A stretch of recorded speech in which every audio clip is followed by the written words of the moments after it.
My boss fired me for underperforming, despite bringing in 40% of the company's revenue. Can you believe that? I'm Darren McCabe, 46 years old, 9 years as Senior Account Executive at Travant Corp in Kansas City, Missouri. I'd spent nearly a decade building a client portfolio that accounted for almost 40% of the company's revenue. No shortcuts, just long days, constant travel, and relationships built on trust. But then, Brian Ellsworth, our new vice president of sales, slid termination papers across the polished conference table. "We need hungrier talent who can meet higher targets," he said. "The company is moving in a new direction." Want to know what happened next? Stay tuned to Jake's Revenge for the full story. I smiled, thanked him for the opportunity, and walked out without argument. Brian had arrived 6 months ago, brought in by the CEO to reinvigorate the team. He wore custom suits, spoke in tired motivational phrases, and had never once joined me on a client call. 3 weeks after starting, he'd implemented a new commission structure that slashed my earnings by 20%, despite my numbers being consistently strong. The signs were there. My desk had been moved to a corner during office renovations. My name disappeared from meeting invites. Yesterday, I'd noticed IT servicing my computer while I was at lunch. Small things, not worth mentioning, but enough to know something was coming. Can you guess what I did with my 9 years of client relationships? Keep watching Jake's Revenge to find out. I packed 9 years into a single cardboard box: family photos, a coffee mug my daughter had painted, and a folder of client contact information I'd kept separate from the company database. Just have it, really. Need help with that? Asked Valerie from accounting. She looked genuinely confused. Are you changing offices? Something like that, I replied, not wanting to make a scene. On the elevator ride down, I stood next to Everett Stanton, our CEO. He nodded without really seeing me, too focused on his phone. He had no idea what Brian had just done or what it would mean for quarterly projections, but he would soon enough. Walking to my car, I didn't feel anger. Just a strange sense of clarity, like waking up from a long, comfortable dream to find the house was never really yours to begin with. I drove home in silence. No calls, no radio, just thinking about tomorrow. My phone buzzed as I pulled into my driveway. Travis Fricks, my biggest client. The annual contract renewal was next week. He'd texted me about dinner reservations for when he'd be in town. He didn't know yet. Nobody did. I set the phone on the kitchen counter without answering and looked out the window. 9 years of client relationships, all built on my word and my reliability. Brian didn't just fire an employee today. He'd cut the only line connecting Travant to millions in revenue, and he had no idea. I joined Travant back when it was still called Midwestern Financial Services, before the rebranding and the fancy downtown office. Everett hired me himself, straight from a competitor where I'd been hitting targets but getting passed over for promotion. I want someone who knows this market, he'd said, someone clients trust. For 7 years, he was right to trust me. I built our client base from regional businesses to national accounts. Extended our contracts from 1-year terms to 3 and 5. Brought in Lockhart Manufacturing when they left our biggest competitor. Added the Henderson Group when nobody thought we had a chance. My wife Rebecca used to joke that I was married to my clients. Thursday night dinner with the Johnsons again, she'd ask, already knowing the answer. The kids grew used to me missing ball games and recitals. Dad's working became their normal. I promised it would be worth it someday. 3 promotions, 2 office expansions, and 1 recession later, Travant had grown from a $4 million operation to a $30 million enterprise, with my accounts responsible for about $12 million of that.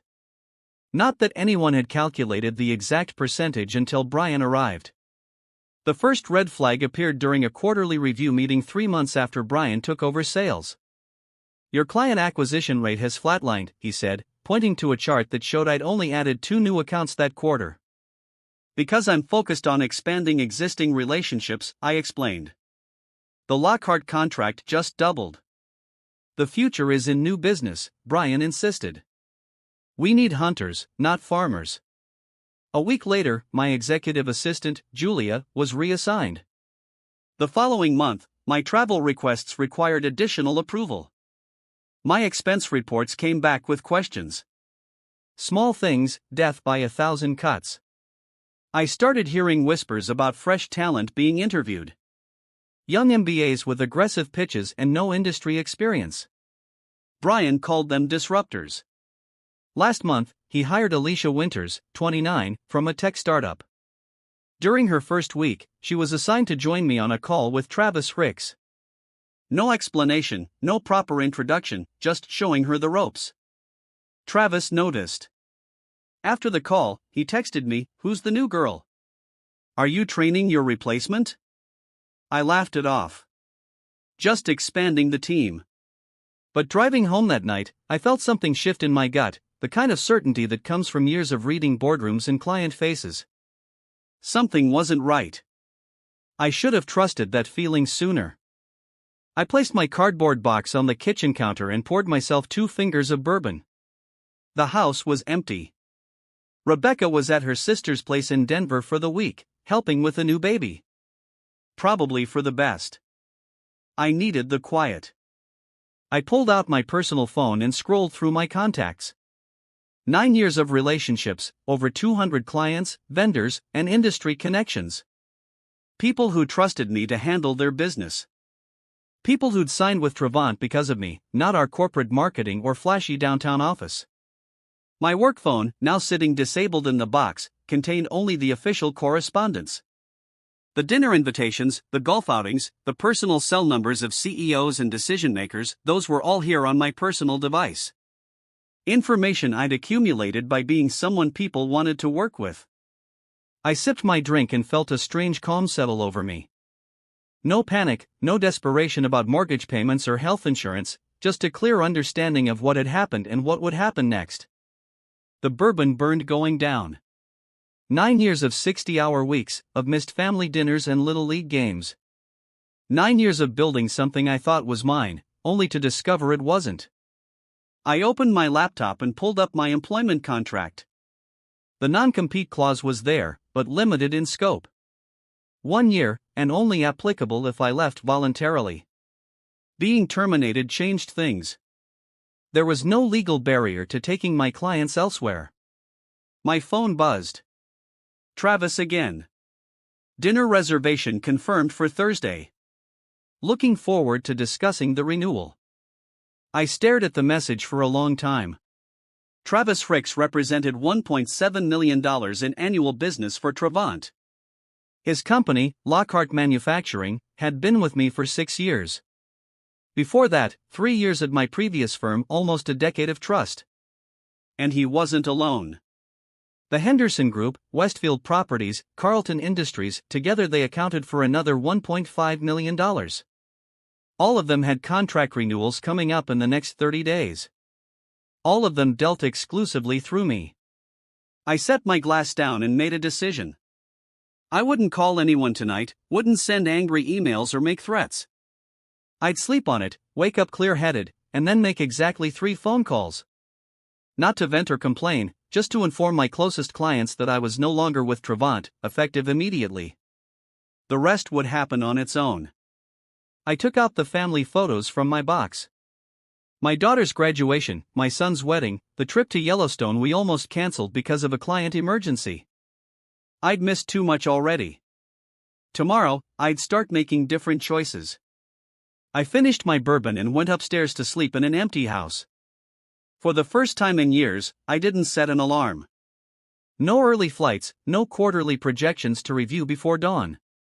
Just the calm certainty that Brian Ellsworth had made a catastrophic mistake. And I didn't need to do anything but step aside and let it unfold. I made my 3 calls the next morning.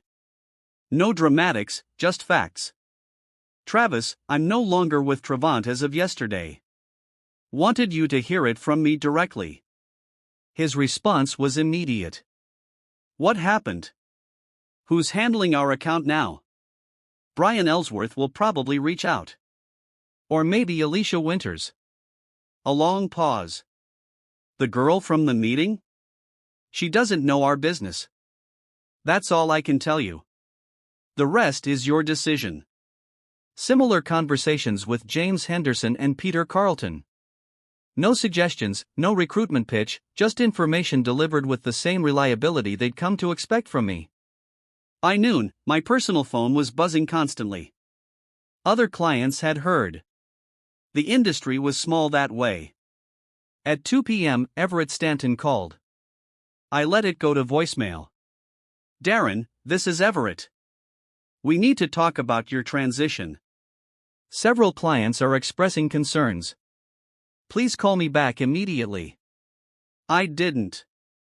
Instead, I drove downtown to meet with Lawrence Finch, an attorney who specialized in employment law. I'd helped his son-in-law secure financing for a restaurant 3 years ago. He owed me a favor. They can't stop you from working, Lawrence confirmed after reviewing my termination papers. But they'll try to scare your clients from following you. Prepare for that. By 4 p.m., Trabant's legal department had emailed a reminder about confidentiality obligations. By 5 p.m., Brian had texted, "Let's discuss your exit package. There might be room for consulting work." Too late. My phone buzzed again at 5:30 p.m. Travis, just got off a call with your CEO and that VP who fired you. They promised continuity. Said Alicia would handle everything personally. Then they offered a 10% discount on renewal. What did you tell them? I asked. That I'd think about it. I said nothing. Travis continued. I've sent notice terminating our contract, citing change in relationship management. Henderson and Carlton did the same. Still, I said nothing. Darren, where are you landing? Because wherever it is, that's where our business is going. That night, 3 more companies from my portfolio sent termination notices to Trabant. By morning, the total was 8, representing over $3.2 million in contracts. Everett called an emergency board meeting. I know because Julia, my former assistant, texted me. Complete chaos here. Brian trying to blame you for client tampering. CEO asking why nobody saw this coming. My phone rang again. A number I didn't recognize. Darren McCabe, I answered. Michael Grantley here, Grantley and Company. A competitor, smaller firm, better reputation. I hear you're available, and several of our mutual friends speak highly of you. I'm listening. Senior Vice President position, 6-figure signing bonus, full autonomy to manage your own accounts, and a seat on our executive committee. When would you want to start? How's tomorrow sound? I accepted on the spot, not out of urgency or desperation, but because it was exactly what I wanted: respect, autonomy, and recognition of the value I brought. That afternoon, Brian texted again. Board approved a retention package, full salary for 6 months, plus stock options. Just help us transition your accounts. I didn't respond. There was nothing to say. They'd had 9 years to value what I built. Now they were scrambling to put a price on it after the fact. Too little. Far too late. Want to know how I turned the tables? Don't miss the next part on Jake's revenge. 1 week into my new role at Grantley & Company, Julia called me from a personal number. You need to know what happened, she said. I sat in my new corner office, larger than the one at Trabant, and listened as 9 years of history reshuffled into a clearer picture. They were planning to sell the firm, Julia explained.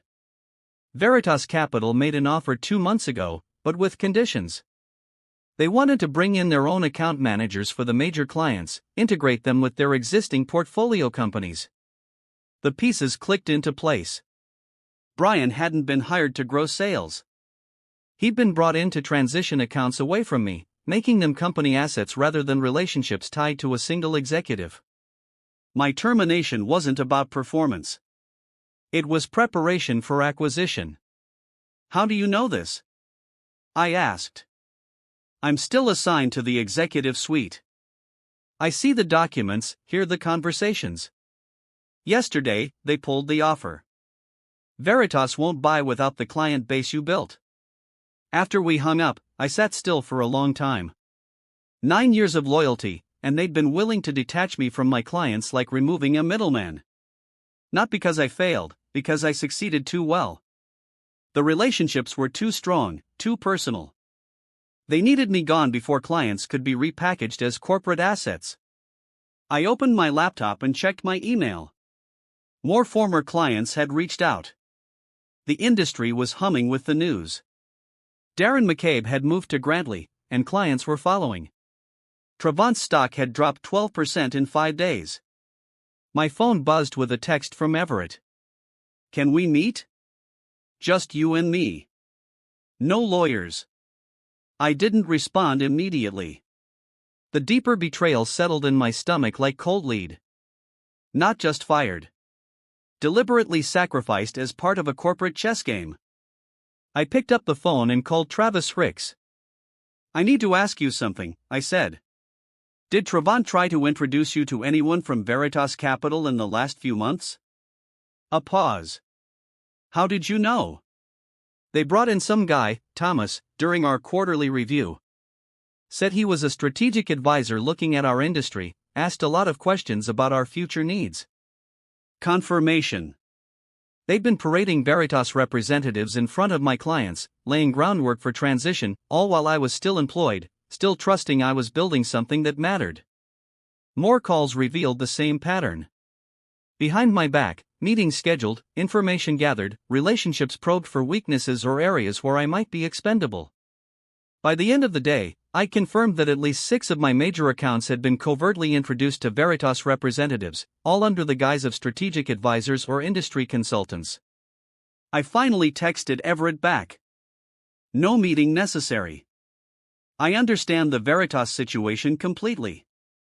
His response came quickly. "It was a business decision, Darren. Nothing personal." But it was personal. 9 years of building relationships, of knowing clients' kids' names and their vacation spots, of answering calls on weekends and holidays, all reduced to an impediment for a corporate transaction. I closed my laptop and looked out at the Kansas City skyline from my new office. The view was different here, clearer somehow. Grantley had already signed contracts with 11 of my former clients, representing nearly $5 million in annual revenue, and more were coming. Not because I was recruiting them, but because in this business, trust followed people, not logos or corporate strategies. Travant hadn't just lost a salesman. They'd lost the foundation their growth was built upon, and they still didn't fully understand why. 3 weeks after joining Grantley, I received an invitation to speak at the Midwest Financial Services Conference. The panel topic, Building Client Loyalty in a Transactional Market. The irony wasn't lost on me. I accepted, not for ego or exposure, but because I knew who would be in that audience: industry peers, potential clients, and most importantly, Travant's remaining leadership team. Everett never missed this conference. Neither did the board members. Meanwhile, Grantley had given me resources Travant never offered: 2 dedicated analysts, marketing support, and most crucially, equity partnership. Every client I brought in wasn't just commission. It was building something I partially owned.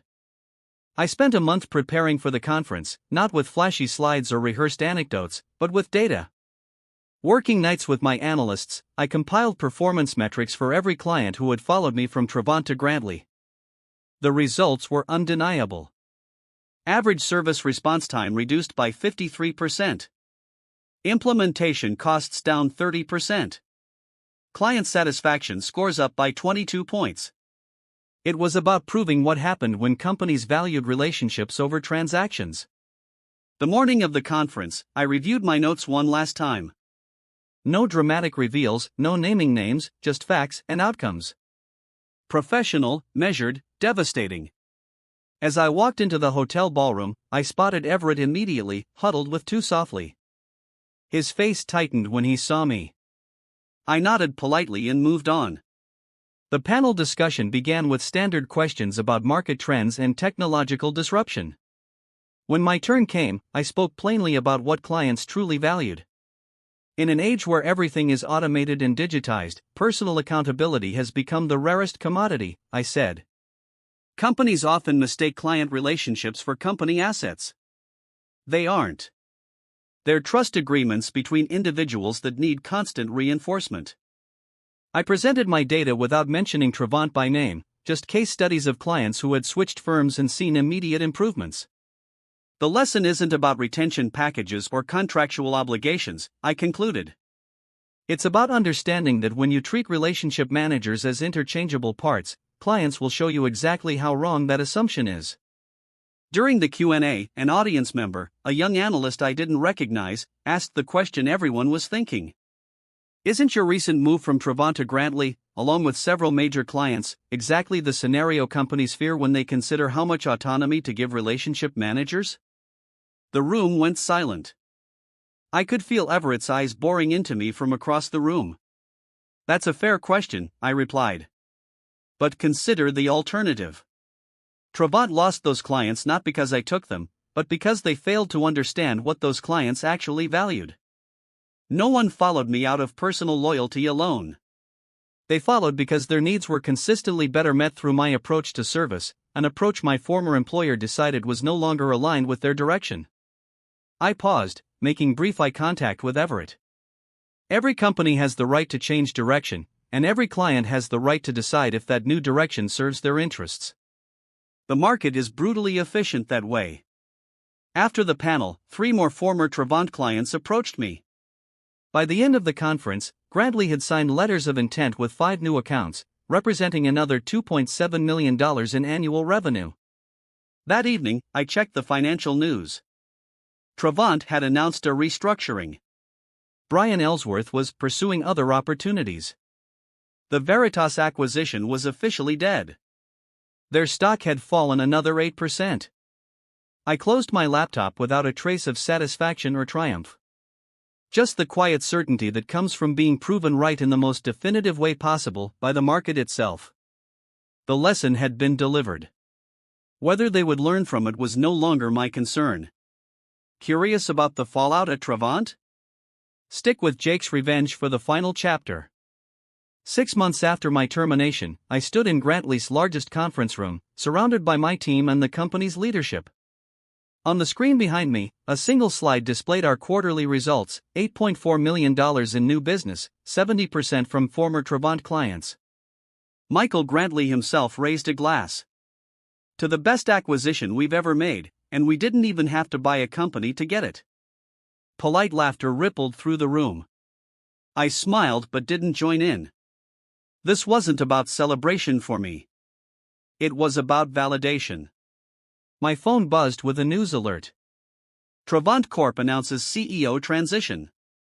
Everett Stanton steps down amid continued revenue challenges. I slipped the phone back into my pocket without showing anyone. Some victories don't need an audience.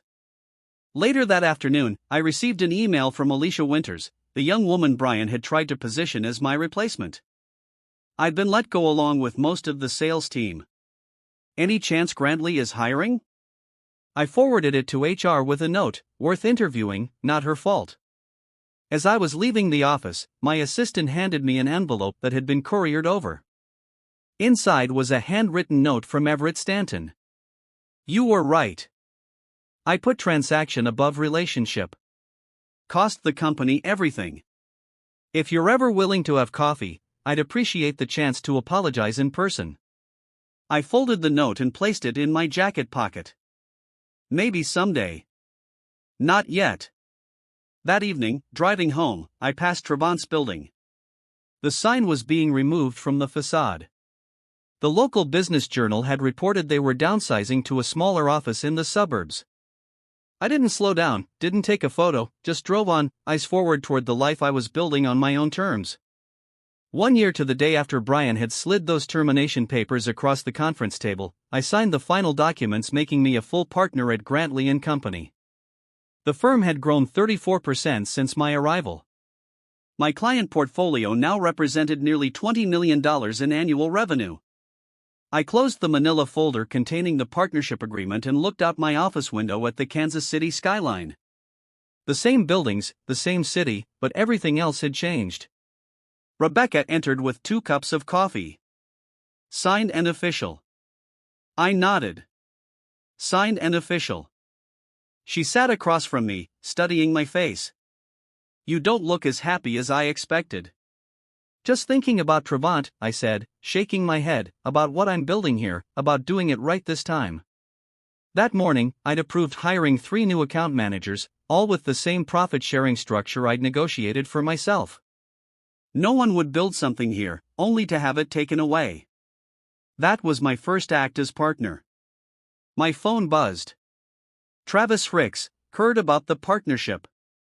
Congratulations. Knew you'd land on your feet. Thanks to clients like you, I replied. No, he corrected, thanks to you being who you are. We just followed the value. After we hung up, I picked up the frame Rebecca had given me last Christmas, a simple quote on parchment paper: "The best revenge is massive success." I placed it back on the credenza face down. That chapter was closed. I took out my calendar and booked lunch with Everett Stanton, not to gloat, not to rehash the past, but because sometimes the final step in moving forward is releasing the weight of what happened before. I shut down my computer, picked up my keys, and walked out to meet Rebecca. We had tickets to our son's band performance, something I wouldn't have made time for in my previous life. Some losses clear the way for better victories. Some fires burn away what needs to go. I'd never been more certain of that than I was today. Thanks for joining me on this journey. Stay tuned to Jake's Revenge for more stories of triumph.